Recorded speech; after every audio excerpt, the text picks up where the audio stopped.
आज वीडियो देखने वाले सभी भक्तों को राधे राधे। आज बड़ा हर्षोल्लास का दिन है कि आज श्री कृष्ण का जन्मोत्सव बड़े धूमधाम से पूरी दुनिया में मनाया जा रहा है। श्री कृष्ण बचपन में प्रेम का सौंदर्य प्रतीक थे और किशोर अवस्था में कर्म प्रधानता को महत्व दिए। इसके बाद मथुराधीश होकर के साम्राज्य स्थापित किए, लेकिन हम आप उनके विचार से, उनके उद्बोधन से भटक चुके हैं। इसलिए आज मैं उनके उद्बोधन, उनके विचार और उनके कथन से स्पष्ट कराना चाहता हूँ। आज एक प्रश्न है कि हमारे इष्ट कौन हैं, हम किसका भजन करें। दुनिया में सबसे अधिक धार्मिक, भजन चिंतन करने वाला, पूजा पाठ करने वाला हिंदू ही है। लेकिन आश्चर्य की बात तो यह है कि धर्म के प्रति इतना श्रद्धावान हिंदू जीवन के अंतिम समय तक यह निश्चित ही नहीं कर पाता है कि हमारा इष्ट कौन है, हम किसकी पूजा करके कल्याण को प्राप्त हो सकते हैं। सचमुच में मूल में देखा जाए तो बहुदेववाद का प्रचार हो रहा है। एक परिवार में मान लीजिए 10 सदस्य हैं तो सबके देवता अलग अलग हैं। कोई हनुमान का भक्त है तो कोई शिव का, कोई देवी का तो कोई किसी अन्य देवता का। अपने अपने देवी देवताओं के लिए लोग एक दूसरे से झगड़ा भी करते रहते हैं। किसी को यह मालूम नहीं है कि शाश्वत कौन है, किसकी उपासना से शाश्वत धाम की प्राप्ति होगी।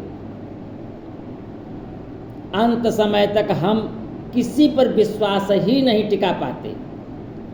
मृत्यु के समय जब लड़के आसपास खड़े होकर दादाजी से कहते हैं कि दादाजी अब चिंता छोड़कर भगवान का स्मरण करिए, तो दादाजी एक झटके से कहने लगते हैं कि हे हनुमान जी, हे दुर्गा जी, हे शीतला माई, हे विंध्यवासिनी देवी, हे मैहर वाली माता, हे शंकर जी।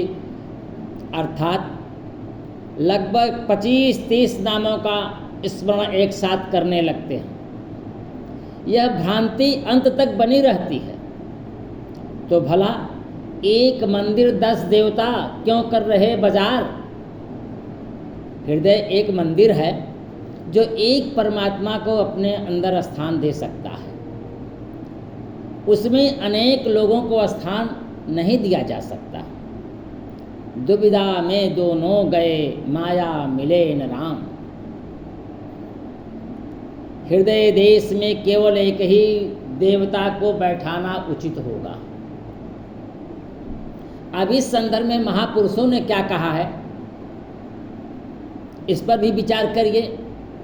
भगवान श्री कृष्ण ने किसे इष्ट कहा, भगवान राम ने किसका भजन करने के लिए कहा, भगवान शिव ने किसका स्मरण करने का निर्देश दिया, स्वयं इन लोगों ने किसका चिंतन किया। यह विचारणीय बात है। इसमें संदेह नहीं है कि भविष्य में अब क्या होगा। खेद इस बात का है कि हम इस पर विचार ही नहीं करते। तो भगवान कृष्ण भगवत गीता के माध्यम से अर्जुन, जो समस्त संसार की समस्याओं का प्रतीक, प्रतिमूर्ति है, उसके सामने स्पष्ट किया। कहे मामुपेत पुनर्जन्म दुखालयम शाश्वतम। हे अर्जुन, मुझे प्राप्त होकर पुरुष क्षणभंगुर दुखों की खान पुनर्जन्म को नहीं प्राप्त होता, बल्कि वह मुझे प्राप्त हो जाता है। जो पुनर्जन्म में आता है वह दुख ही भोगता है, और जो मुझे भजता है वह पुनर्जन्म को नहीं प्राप्त होता। उसे शाश्वत धाम, परम धाम की प्राप्ति होती है। अब प्रश्न है कि पुनर्जन्म में कौन कौन से लोग आते हैं। तो कृष्ण जी कहते हैं आ ब्रह्म भुवना लोका पुनरावर्तिनो अर्जुन। हे अर्जुन, ब्रह्मा से लेकर 14 भुवन तक चर अचर जगत पुनरावर्ती स्वभाव वाला है और इन लोगों का पुनर्जन्म अवश्य होता है। ये शाश्वत धाम को कभी नहीं प्राप्त होते। अर्थात ब्रह्मा और उसके द्वारा सृजित सारी सृष्टि मरण धर्मा है। अब आप समझ गए होंगे कि देवता, पितर, दानव, ऋषि, सूर्य, चंद्रमा सभी मरण धर्मा हैं। ये मनुष्य को परम लक्ष्य अर्थात अमृत की प्राप्ति नहीं करा सकते और यह परम धाम की प्राप्ति केवल एक परमात्मा के चिंतन से ही संभव है। आप ऐसे समझिए कि आपको समुद्र पार करना है, आप किसी कागज़ के बंडल का सहारा लेकर जहाज़ बनाकर चल दीजिए। कुछ दूरी के बाद वह कागज़ की नाव डूब जाएगी तो आप भी डूब जाएंगे। इसी प्रकार अन्य कोई साधन जो स्वयं डूबने वाला है, कमज़ोर है, तो उससे आशा नहीं की जा सकती। जो स्वयं मरण धर्मा है, नश्वर है, आपको शाश्वत धाम नहीं दे सकता।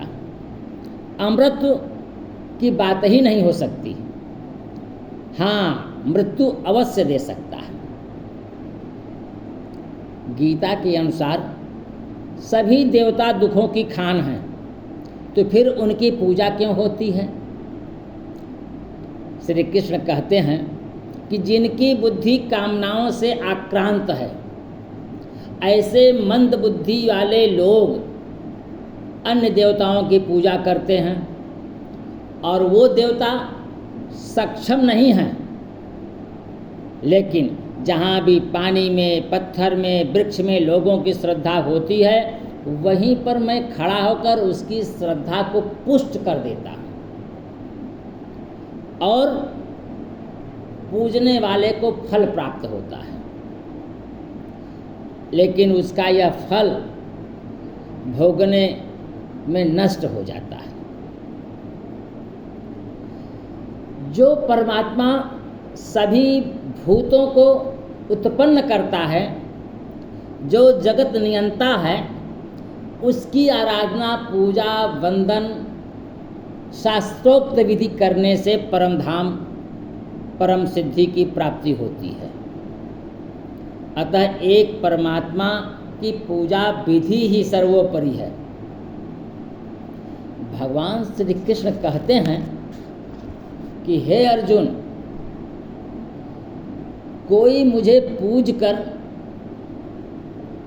और स्वर्गलोक की कामना करता है तो मुझे उसे स्वर्गलोक की समस्त वस्तुओं को उपलब्ध कराने में संकोच नहीं होता। उसे स्वर्गलोक की समस्त भोगों की उपलब्धि हो जाती है। लेकिन क्षीणे पुण्डे मृत्युलोकम विशन्ति, लेकिन पुण्य के क्षीण हो जाने पर वह पुनः स्वर्गलोक से मृत्युलोक में जन्म लेता है और दुख भोगता है। ब्रह्मा मरण धर्मा है, तो ब्रह्मा से उत्पन्न ब्रह्मलोक, देवलोक, पशु कीट पतंगादि सभी भोग योनियां हैं और आप उनसे बढ़कर भाग्यशाली हैं, क्योंकि मनुष्य योनि को शरीर मिला है और शरीर कर्म करने के लिए मिला है और यह शरीर सुर दुर्लभ है। ऐसी स्थिति में गीता देवताओं का समर्थन नहीं करती है। भगवान कृष्ण कभी गीता के माध्यम से अर्जुन से नहीं कहे कि देवतागण सक्षम हैं। अर्जुन से गोपनीय बात भी बताते हैं। कहते हैं कि हे अर्जुन, जो शास्त्र विधि को त्याग कर अपनी इच्छा अनुसार कार्य करता है, वह न सुख पाता है न परम गति।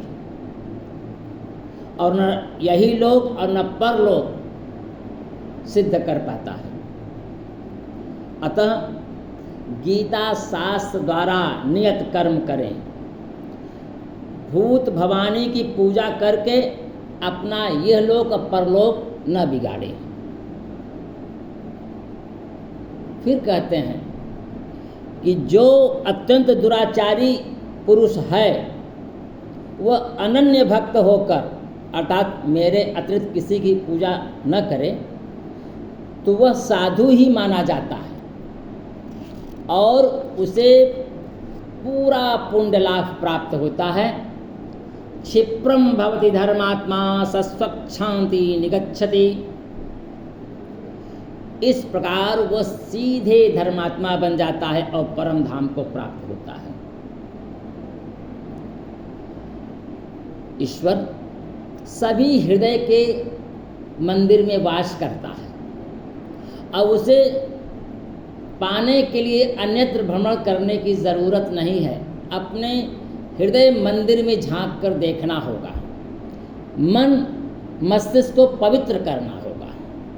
कहते हैं सर्वधर्मान्य परित्यज्य मामेकं शरणं व्रज अहम त्वां सर्व पापेभ्यो मोक्षयिष्यामि मा शुचः।